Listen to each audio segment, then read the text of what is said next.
If some of you guys know Mark Williams, no, he did not get 5 years younger and a lot more attractive. I am Stephen Clough. I'm actually pinch hitting for Mark. Mark unfortunately got mauled by his 3-year-old son and has an eye injury and has actually spent the last few days recovering, but he will be okay. On the panel today, first on the far left, we have Dave Moore, who is the director, the creative director at Williams-Helde. He's been in the business for about 20 years. He started when he was 8. But he has been doing everything from design to advertising to writing. He's also worked at Edelman and has focused on a lot of large to small brands, particularly Pacific Northwest brands, ranging from the Puyallup Fair to T-Mobile. In the middle here, we have T. Ron Davis, who is the president and CEO of the Intellect Marketing Group. He works as an independent consultant and founder of 3 companies. He focuses on startups and early-stage tech companies, providing them with consumer information, and also consults to over 23 startups and Fortune 500 companies, ranging from Vizio to View1 to US Bank and NetSteps. And on the right side of the panel here, we have Daniel. Sorry. I didn't promise this was going to be smooth pinch hit. I just said I was pinch hitting. Who is a senior associate at Voyager Capital, who focuses on new deals and also the management of existing portfolio companies. Has previously worked at both Goldman Sachs and at Bank of America, where he was an analyst in investment banking in the technology space.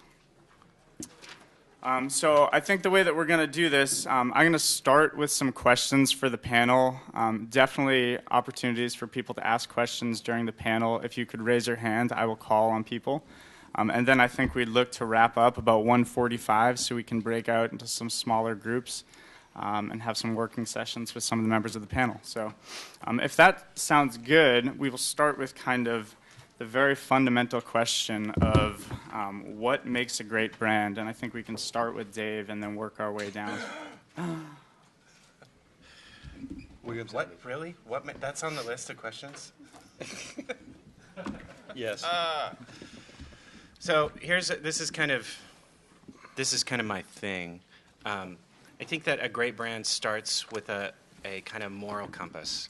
Not so much how are we saving the world, but I think before you even name your company, you have to set out and say, what do we do for the world? Why do people care about our business beyond what do we exist for beyond making money, so that people care, and we can build your brand from that. I think that's kind of the foundation. T-Ron? Okay. I believe that it's really important to have a brand that's memorable, that's relevant to what you're doing, and relevant. I'm sort of I like to have names, and if I can't get a name of a company, what I do is I work with a byline that tells people who we are and what we do, so they can sort of figure it out.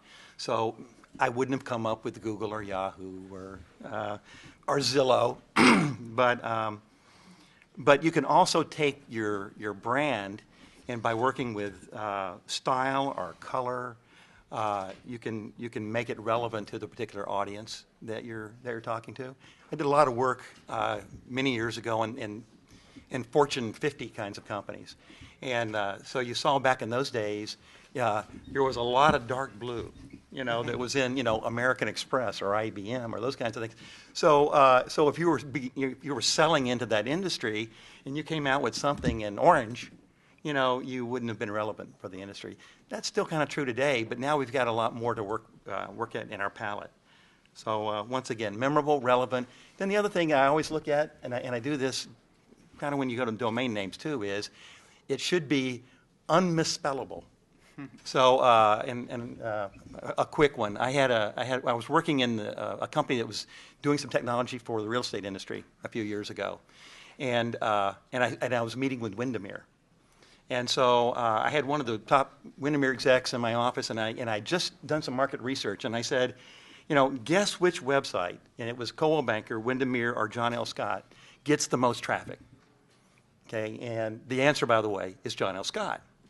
even though they weren't as large, a realtor at the time.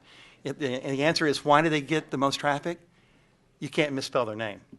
And Windermere, people didn't get it. So I said, I'm going to give you $50,000 worth of consulting free right now. On your way back to your office, call your tech guy and register every misspelling of Windermere. And the guy actually called me back a month later and said, boy, that was the best $50,000 we never spent. So, spellable. So when Mark asked me to talk on this panel, we met over coffee initially, and he said, "I want you to talk on this panel." I said, "Mark, I don't even know what brand means." He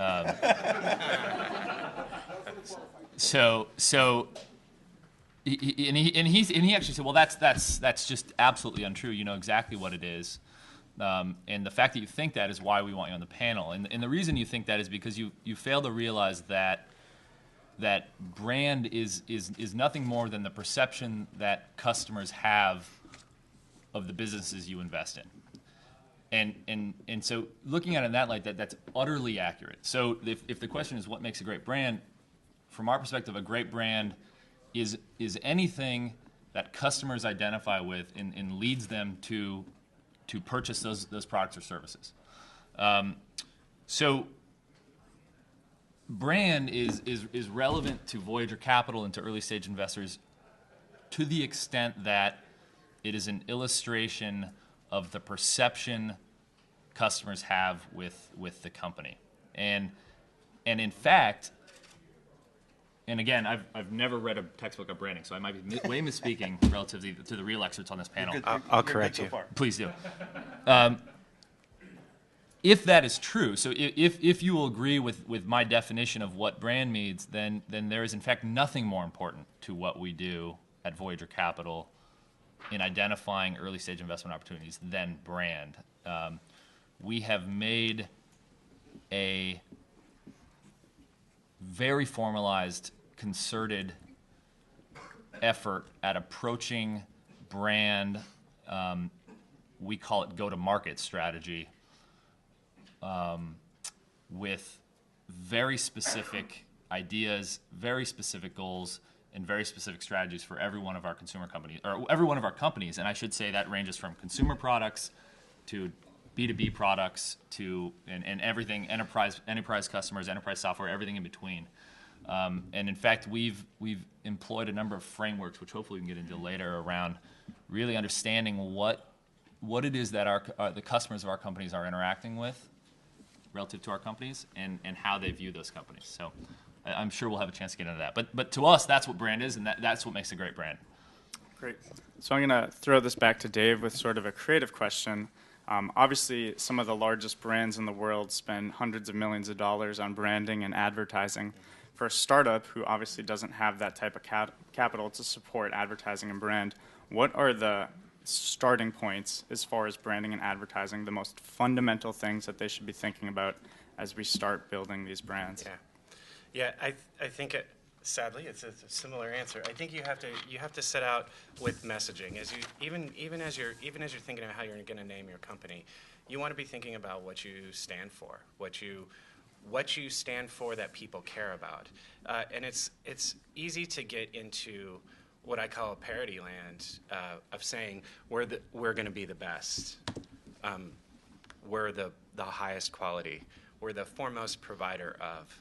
Those are kind of mission statement things that sound really good on paper, but in the end, the people on the other end of the brand that are viewing it, they don't really care about those things because they're parity level with everybody else who says best, foremost provider of, highest quality. So you really have to think, start with this kind of ideas for messaging that are things that people care about, that they can relate to. And then beyond that, I think it's similar to picking a name, picking colors, things like that. Branding can evolve from that, from those very basic things. But of course, the basic things you need are a good name and a nice little, logo. A logo doesn't have to be anything spectacular, especially when you're a startup, but it can't hurt. I think this probably leads into a financial discussion of, how are you going to afford to get a logo professionally designed? And I think the answer to that is get what you can afford. You kind of, with the world of branding, logo design and branding, you will get what you pay for. I want to go on record right now as saying, please don't ever use any one of the branding crowdsourcing sites like Logo Mill and stuff like that. Don't ever do that, please. Part of the problem that you run into with that is you get what you pay for. A lot of things are copyright infringed on those sites, as well as it just being kind of anti-graphic design ethics. But I think the basic things that you want are the messaging first. Think about what your sell is. Which, you guys probably all practice your elevator speech, that kind of thing. So thinking about just the very basic emotional and intellectual draws of your product or service first. I think those are kind of the basic, kind of free things that you can do that you don't have to really hire an expert to do. It's kind of funny, sometimes we end up doing that with companies, and I'm often kind of shocked that they haven't done that for themselves a lot of times. They needed somebody from the outside. A company has gotten so big, they need somebody from the outside to come in and kind of tell them who they are again, which is, in my opinion, it's like, well, that's, sure, you guys want to pay us to do that, but it seems like you should be able to do that for yourselves. So. Great. So Dave talked a little bit about making sure you articulate core values and value propositions. I guess passing this to T-Ron, how do you typically recommend or advise companies on articulating these core values, or do you have any examples of companies that have done a really good job of articulating really what their core values are in the past? Sure, and I think when you talk about core values, you talk about, if you're a corporation, or if you're new and nimble, if you're into the green space, you need to make sure that your identity fits that kind of space. And I think Dave just said something. I've had a mentor in advertising and marketing for probably the last 30-something years, and he was with DD&B, and he and most of you here are probably too young to even know this, but he actually came up with "We're Avis #2 and Trying Harder," one of the classic campaigns in all of advertising. He ran their Volkswagen campaign. And so he used to lecture me and say, what do you want people to think about when they think of you? Okay, and you've got to get that across with your brand, with your taglines, and with your positioning. Okay, and if you do that, then you've done your job. I also think, and there's two things that maybe we'll talk about a little bit more later, but how do you get it right? I have a mantra that I use in my practice, which is one of two, which is prove all assumptions. Doesn't matter how much I like something. I'm going to go out and I'm going to test that somehow. Now, if you can afford market research, you go out and you do market research. If not, call 6 people up, and make sure it's not your relatives. But call up a dozen people and say, what do you think of when you hear this? How would you react to this? I mean, get some feedback besides what you're thinking and see if your message is resonating correctly. And then the other thing that I would say is there's a real need early on to be sure and protect your IP, because look at domain names now. Every domain name's gone. Okay, but you should become very, very familiar with the U.S. Patent and Trademark Office. All you got to do is log into USPTMO, I think it is, .gov, do a search, see if there's a trademark. If it's not, you don't need an attorney initially. For $300 or so, you can file your own trademark request, and at least then you've got it in the system, you got a date on it. Now, when people start arguing it, actually, what you first do is see no one else has got it. But then, if you get a kickback from the Patent and Trademark Office, then maybe you talk to your attorneys. Those things are very important. The other thing is go and protect your trademark in social media as well. And I just ended up going back and claiming for a company their trademark and it was already gone for YouTube, for WordPress, for Twitter, for Facebook. They were all gone. I emailed. There's actually there's an email department within each of those social media sites that respond immediately because they don't want to get into lawsuits. And they immediately dumped these other registers because I showed them that we had the trademark register of the trademark office. We got all of our social media sites. Real quick, I want to back up just a little. Who, by show of hands, who in the room considers a brand to be your name and logo? And who would consider a brand to be everything that you do? Yeah, you're right. Okay, cool. Just to So that's a great lead into my next question for Daniel. Obviously, founders have a large investment in the brand and what they stand for and what they want to articulate. Oftentimes, founders of a company aren't necessarily experts in the branding field. At what point do you recommend that founders bring in outside experts to help them deal with branding? Okay.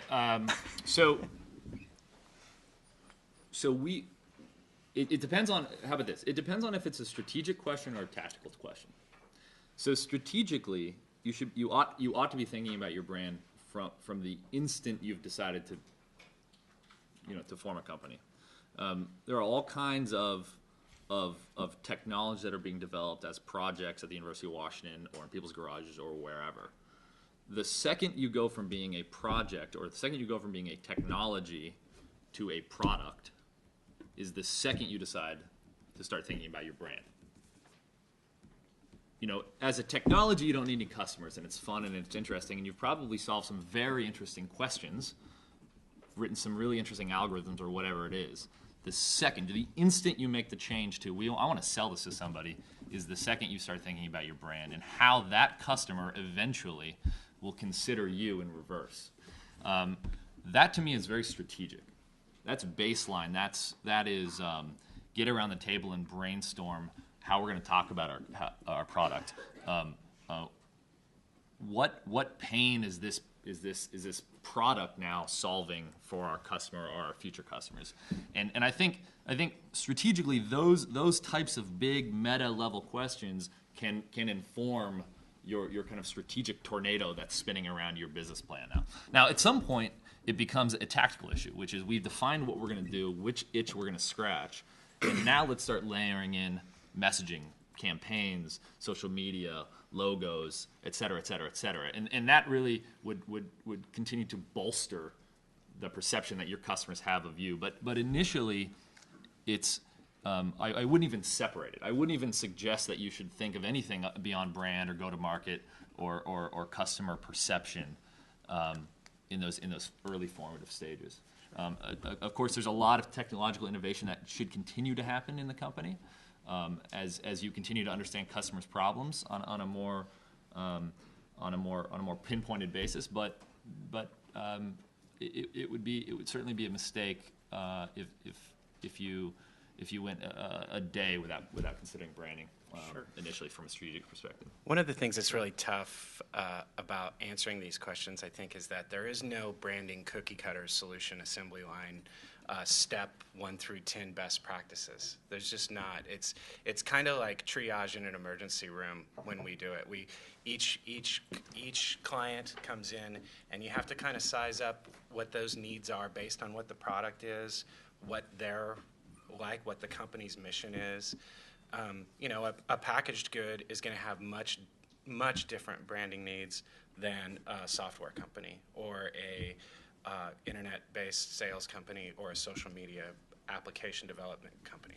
So each one of those, a packaged good, for example, at that I would say packaging becomes your face, even more important than your logo, and so that's probably you're going to want to get the best professional help you can afford to get to help you do that, unless you're incredibly gifted yourself with design and advertising stuff. But let me add that when you were saying you do the best you can, which is true, but remember that the brand really is going to live with you forever. You only get one chance to do it, and you've got to do it right. we can always redo it. Yeah, it costs more. Or you can update it. Update it. Okay, but the other thing I was going to mention is that this, the CEO or the founder kind of thing. There's this phenomena that we deal with in marketing and advertising and creative, which is I don't think anybody, probably not many people in the room would think about doing surgery on themselves or a family member, but anybody can create an ad, right? They think. Everybody can do creative, right? Well, it's not true. I mean, that's where you have to bring in professionals, and there's a lot of things that go into that picture. And so I've heard some, I've actually started working for some companies that had horrible brands, and it was too late to do anything. Now, I went back in and I tried to retrofit the branding of their products and the branding of their positioning and those kinds of things. And so we sort of saved the day. But that's the other thing to keep in mind, is that when you're talking about branding, you're talking about your corporate brand. You're probably talking about products and product brands. And the product brands need to be extensible so that you can grow into whatever it is that you're going to be producing. But the other thing is, products, if branded correctly, they all reinforce each other. They grow your business, they grow awareness, and they end up growing demand for your product. So Tiran, both you and Daniel spoke about social media, and I think especially for startups, they look at social media as being a very inexpensive endeavor into brand work. Can you talk a little bit about when and how are the right times to engage in social media, and then also when is the wrong time and how to not do it? You're the expert. Because that's an easy question, right? You're welcome.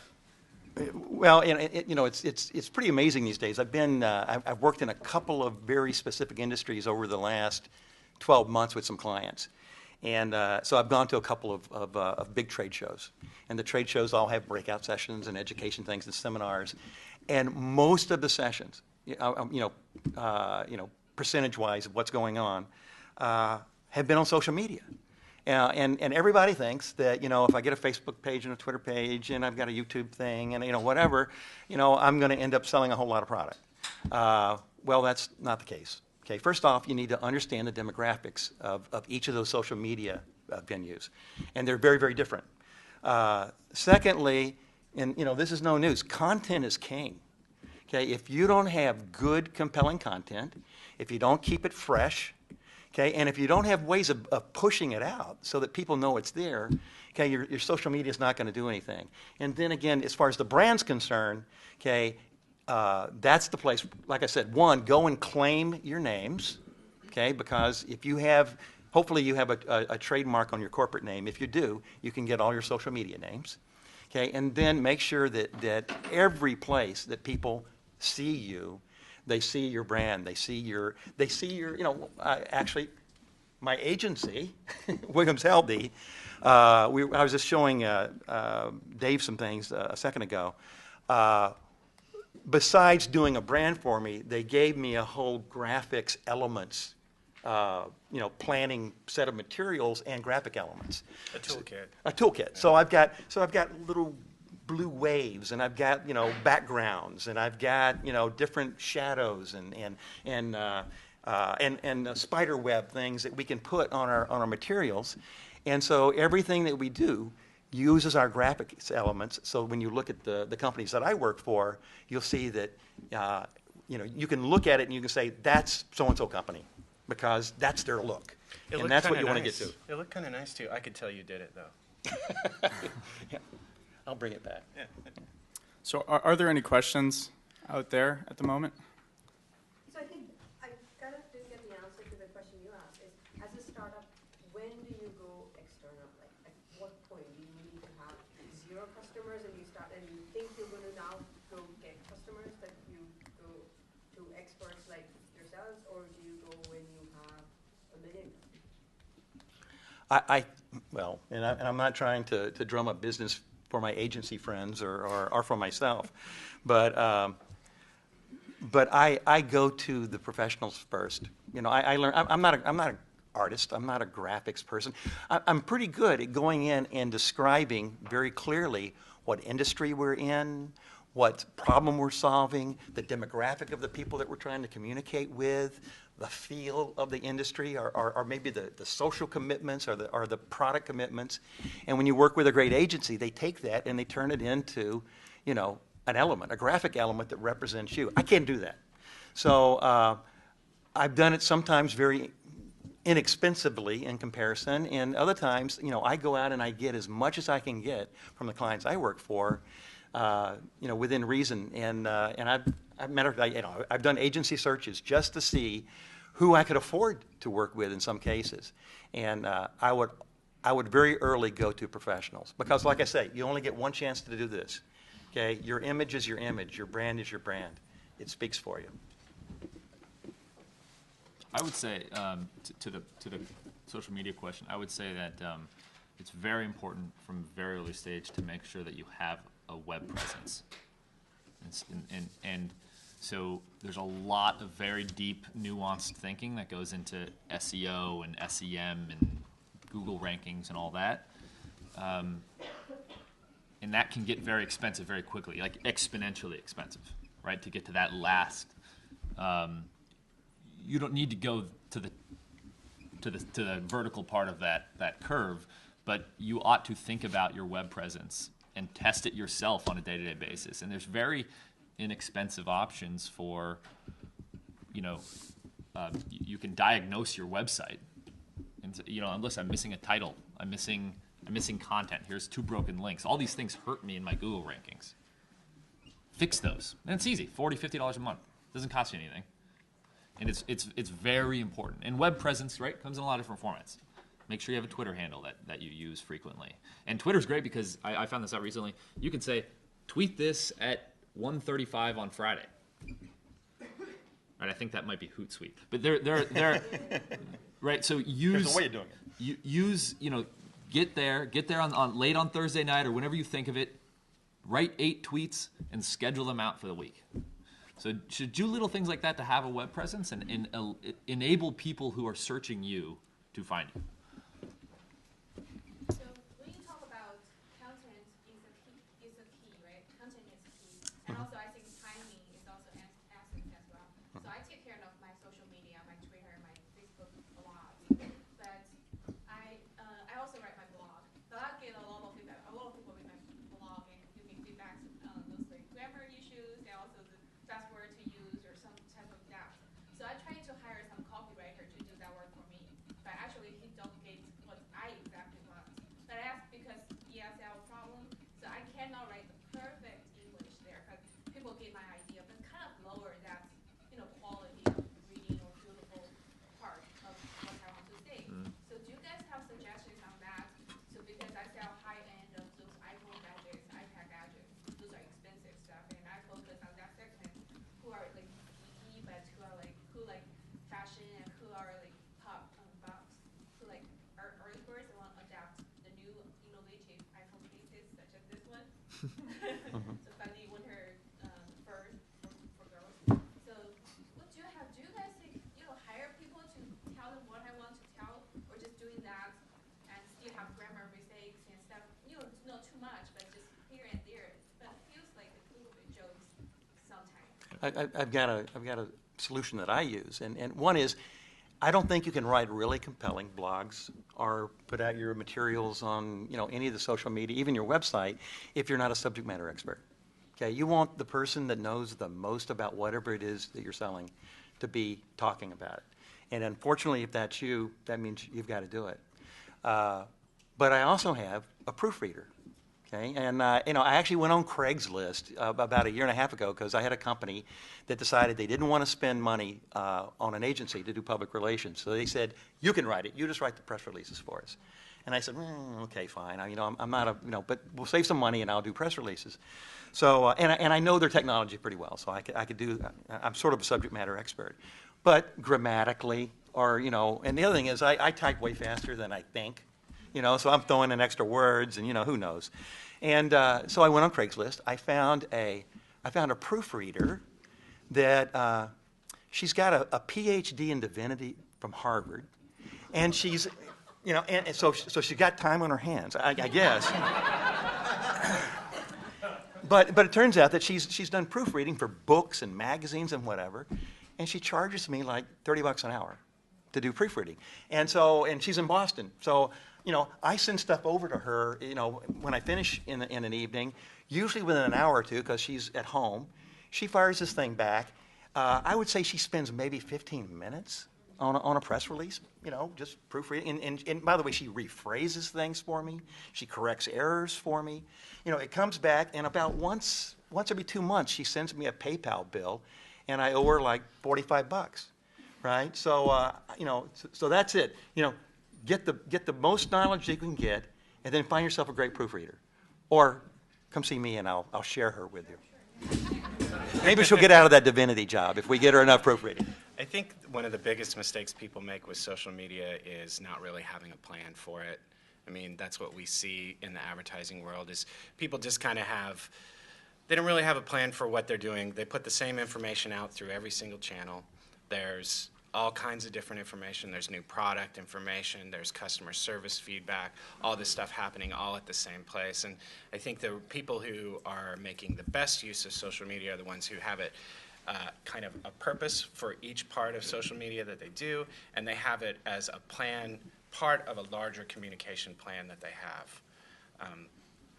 It's kind of hard to name an exact detail example of that, but you get what I mean. A lot of people go out and they're like, well, we have to be on Facebook, and Facebook just becomes a place suddenly for people who like them to see all the bad things that are happening with that their company is doing. Their company is poisoning streams or whatever, that people are will post articles and stuff. And I would say that is another thing about social media you need to keep in mind is it's become the great equalizer. You can no longer be Enron or even B of A, really, anymore. People just, if you're not good for the world or good for business or good for people, they'll find out and they'll post about it and they'll write about it and everyone will see it and know. And the people that will know and see are the people that previously said they liked you. So anyway, that's the point is to have a larger plan for social media, I think. So kind of in the what's in a name and the great name debate. So my co-founder and I are kind of going through this right now and going back and forth between just having a name that sounds cool or having a name that actually in some capacity represents our company. And we think about Zulily, which doesn't exactly explain what they do, but then we think about SEO Moz and Buddy TV and Teach Street, and they do kind of give you a little more insight into so what is the importance in a name, and do you think that there are certain industries where it is more important to have some kind of semblance of what your company does incorporated into your name? Or I kind of have this running joke in my family whenever we see a store with a name like Jeans R Us, and I look at my wife and I say, what do they do? And here's a great example of the people in the back of the room here. They make video. Like, it's pretty obvious what they do. So there's kind of two opposite ends of the extreme. I don't know that there's any one right solution there, but I think that it has a lot to do with your intentions as a business. How do you want to be perceived? There's a kind of a cool, hip factor that you can go for at one end, but then on the other end is you can be completely pragmatic and straightforward. So it really depends on your kind of I think personal gut check as to what you want the company to be like, how you want it to be perceived. Do you want it to be perceived as straightforward and pragmatic, or do you want to be perceived as kind of hip and on the edge right now, or somewhere in between? This guy's got a lot of experience with naming. Some good, some not so good. Zulily is a great example. Yeah. I mean, that's a company that certainly I think you can have a cool name and you can have a relevant name as well. And sometimes relevant doesn't necessarily mean that, it doesn't need to be high-end children's clothes or us, right? But if you think about the emotion, the feel of Zulily, it's childlike. It's but it's kind of high end, right? So that's where you bring in the professionals. You bring in the artsy folks, to say, we can represent that feeling of what you're trying to establish with your company through this kind of a name. Do agencies like yours ever work with like social entrepreneurial ventures, so more of the bordering on nonprofit, don't have a big budget? We've worked with Talk about that later. Yeah, we've worked with all sorts of people that don't have a big budget. Yeah.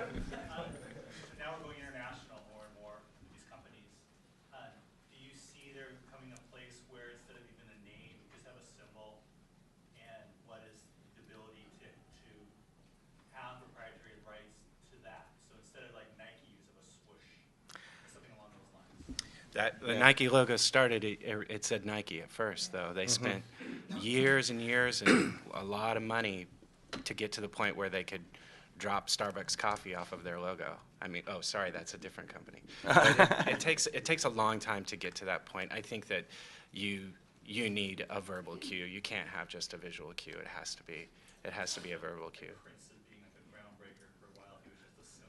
Yeah. Yeah, right. You know, How'd that work out for him? You know, and I would say that the certainly the name is one of the things we're talking about. In branding, the logo also is very important. If you can get a recognizable logo, once again, you got to tie it to the name. You know, you have to train people to do that. You know, the comment on international brings up a good point, which is one, as you're looking at names, you know, especially if you're looking at, you know, some of these Azulili or something, right? You know, you need to make sure that the markets that you're going in, that it's an appropriate name, you know, and it doesn't mean, you know, dog water or something. Yeah, I would say that that's, you know, something you got to look at. I would bring up one thing that's important right now too is if you want, there's one of those middle grounds between being super kind of cool and hip and being really pragmatic with naming is something that has meaning that's maybe a little obscure, like Nike. I mean, that's, if everyone knows that story, but it's, you know, there was some soul searching and some thought that went into picking that name, and it's relevant.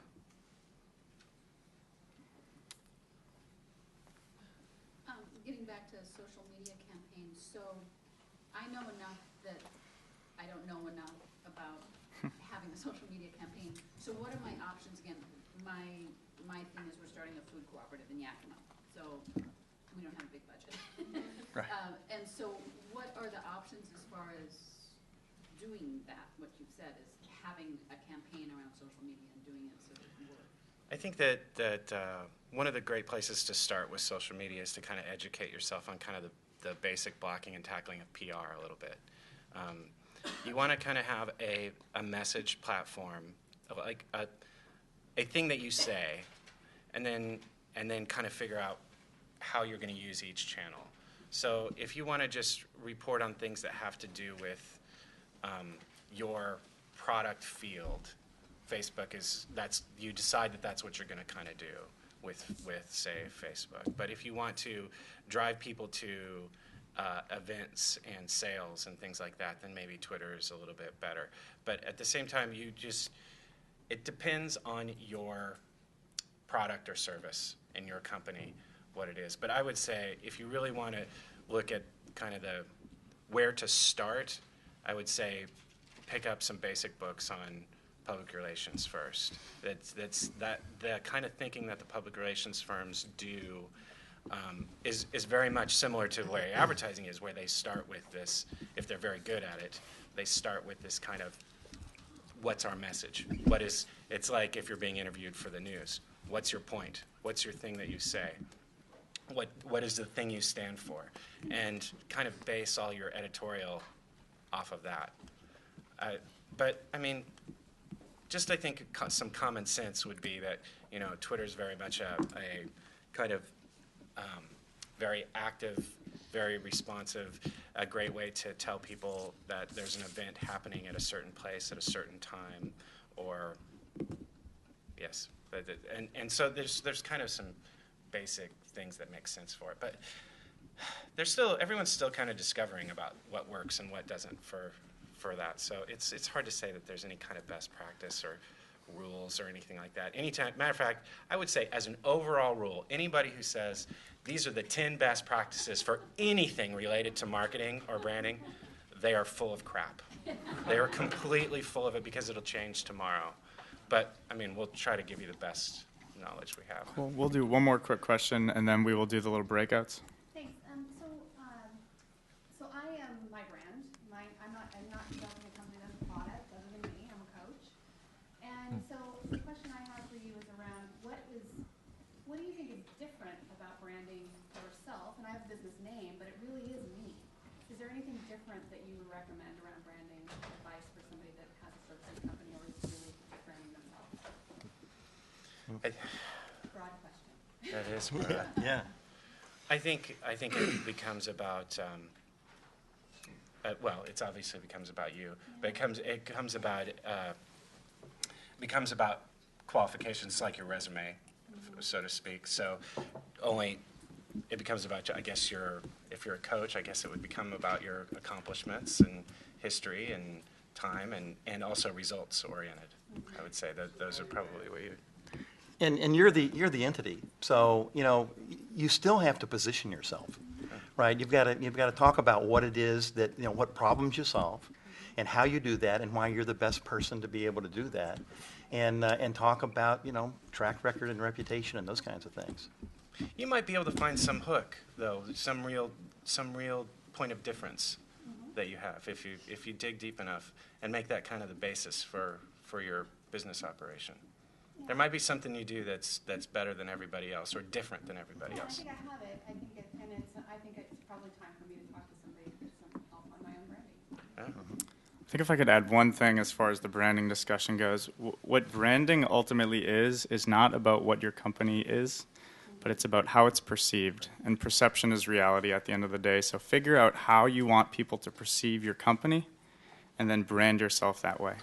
Can I say one thing to follow up on that? Yes. I know that we're running low. So we take a really active role in that precise piece, and we try to implement what we call Net Promoter Score, which is I think something probably a lot of people have heard of now. It started off as an academic discussion, and now it's really turned into a very, very practical one.